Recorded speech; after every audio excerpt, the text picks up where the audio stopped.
Audit মূলত দুটি প্রধান ভাগে বিভক্ত, ইন্টারনাল অডিট এবং এক্সটার্নাল অডিট। এই দুটি ভাগের অধীনে আবার বিভিন্ন ধরনের অডিট পরিচালিত হয়। ১. ইন্টারনাল অডিট, যাকে ফার্স্ট পার্টি অডিট বলা হয়, সাধারণত প্রতিষ্ঠানের নিজস্ব কর্মী বা অভ্যন্তরীণ অডিট বিভাগ দ্বারা পরিচালিত হয়। এর মূল লক্ষ্য হল প্রতিষ্ঠানের অভ্যন্তরীণ নিয়মকানুন, কার্যক্রম এবং ঝুঁকিগুলো পর্যবেক্ষণ করা এবং সেগুলোর উন্নয়নের সুপারিশ প্রদান করা।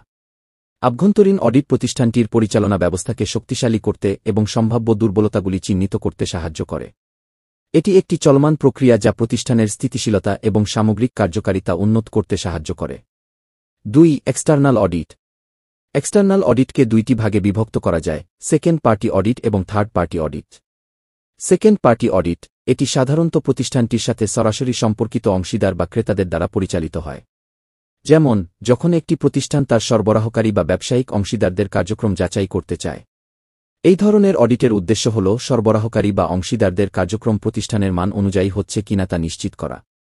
থার্ড পার্টি অডিট, এই অডিটটি সম্পূর্ণ স্বাধীন এবং নিরপেক্ষ কোনো প্রতিষ্ঠান বা সংস্থা দ্বারা পরিচালিত হয়। এর মূল লক্ষ্য হল নির্ধারিত মানদণ্ডের ভিত্তিতে প্রতিষ্ঠানের কার্যক্রমের নির্ভুলতা যাচাই করা। তৃতীয় পক্ষের অডিট সাধারণত নিয়ন্ত্রণকারী সংস্থা বা সার্টিফিকেশন বডি দ্বারা পরিচালিত হয় এবং এটি প্রতিষ্ঠানগুলির মধ্যে বিশ্বাসযোগ্যতা ও স্বচ্ছতা বজায় রাখতে গুরুত্বপূর্ণ ভূমিকা পালন করে।